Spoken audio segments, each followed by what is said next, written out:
Hey ladies and gentlemen, so today we are working on Unit 6, Lesson 4. It's the last lesson in this unit, and it's word problems, which we haven't really focused on at all, but it's really what we've done this whole year with geometry. Almost every problem seems to be a word problem where you're given information and you have to build the equation. So this is just taking what you know about similar triangles, and we're going to apply it to a word problem. So what we're going to do is we're going to look at this word problem. Let's read it together. Outside, you notice that the sun is casting both your shadow and a light pole shadow on the ground. Then, the angle between the end of your shadow and the top of your head is the same as the angle between the end of the light pole shadow and the top of the light pole. That's a lot of words to say that normally when you're walking, you see how you have your shadow and it gets really long. You can actually take the measurement of your shadow versus the measurement of something next to you at the same time and calculate how tall something is based on your own height. I know, exciting, right? I think it's cool. Maybe I need to get out more. Okay, so you're just going to use what you know about similar triangles. So this triangle over here is my big triangle, right? So I'm going to have an X here on the top. And then which side goes with the X? Well, I have the X here, and then this is my lampshade side. This is me, so the 5.5 goes on the bottom. And remember, whatever triangle you start with on the top stays on the top. So I've used my big triangle on the top. So now to build my ratio, I'm going to use the bottom piece of my big triangle, right? If the X was on the top and it came off of this triangle, the 24 is on the top. The side that goes with the 24, the corresponding side to 24, is the other bottom side on the little triangle, 10. And like I said before, so the little triangle started on the bottom, the 5.5, so the 10 is on the bottom.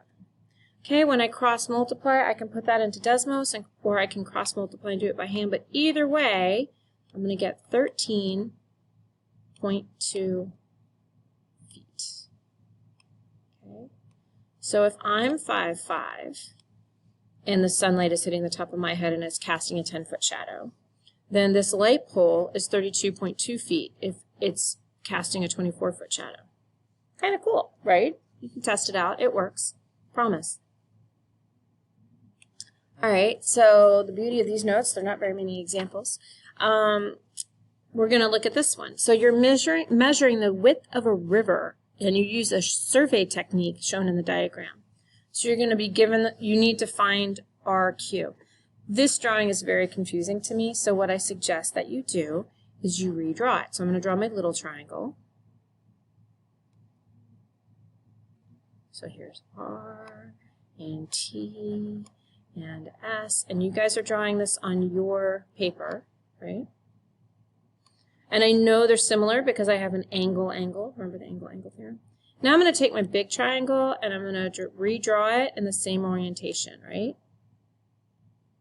And if you get confused by this, just remember Q was your right angle. So I'm going to put it in the same spot as T, and R stays the same. Those are vertical angles. So R is here. Oh, so that means P must be down here, right? Okay. I know that this is 12 and that this is 9. And I'm looking for, it says RQ. So RQ is this side right here. So this is my X. Okay.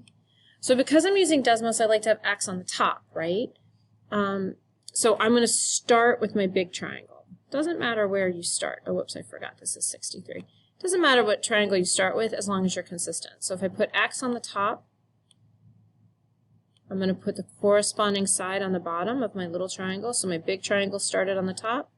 My corresponding side of my little triangle goes underneath it. That means that on the top here, I do not put 9. I put 63. Because my big triangle was the X. Excuse me. This is my big triangle here with the X. This is my big triangle here with the 63. And then I'm going to put the 63 there. And then what goes underneath? Oh, I take the corresponding side from the little triangle. When I cross multiply, I either put this in Desmos or I do it by hand. And I'm going to get X equals 84. Forgive my handwriting. This is hard to do with a mouse. Actually with a pad. I don't even have a mouse. So what that means is the width of my river is 84 feet. I know, kind of difficult. But if you think about it, you can't stand at one side of the river and measure it with a tape measure. That's crazy. You can't get across the river like that. That's a lot of work. So instead, if you can measure this little tiny triangle down here and compare it to the big triangle and you know they're similar, then you can do it. And this is actually a method probably George Washington would have used. Very exciting, right? All right, and here's the last problem on our notes. And you've already done a question like this. Last unit you did you've done questions like this where you have a little triangle inside of a big triangle. You know you have to redraw these triangles. Please don't skip that step. It gets confusing if you skip that step. So a stick 2 meters long is placed vertically at point A. Okay. The top of the stick is in line with the top of a tree as seen from point A, which is 3 meters from the stick and 30 meters from the tree. How tall is the tree? So remember, you've got your little triangle right here. And then, so I'm going to redraw my little, whoops. Sorry, the recording program does not talk to Smartboard very well, so I have to pause it every time I want to manipulate Smartboard. So let me, so I'm going to redraw this. So this is 3 meters right here, and this is 2 meters. Okay. But then I also have a big triangle, right? I have the big triangle right here. And this whole thing is 30. Right? I'm not looking at this piece, I'm looking at the whole triangle. This triangle right here. And I want to know how tall my tree is. That's what I don't know, so that's what I'm going to call x. Again, because I'm using Desmos, I want x on the top, so I'm going to start with my x on my big triangle. So my big triangle x is on top. The corresponding side on the little triangle is 2, so that goes under the x. Okay, I started with the big triangle on the top. I'm going to keep the big triangle pieces on the top, so I'm now going to look at the 30. And then I put the little triangle piece on the bottom, the 3. And I'm going to cross multiply just like I did with Desmos, right? And I'm going to end up with x is equal to 20. So my tree height, tree is 20 feet tall. Or 20 meters, I'm sorry, 20 feet isn't very tall. 20 meters is very tall. There we go. That's it. The key to doing these word problems is redrawing your pictures, the same as it was for all the other problems before we did word problems. So it's not really a lot. We just want you to get familiar with word problems. We're going to be doing, this is the beginning of the triangle word problem, like epic story. We're going to have a lot of them coming up. Sorry, guys, but I actually think they're kind of fun. So we're going to get into trig. My favorite, I love trig.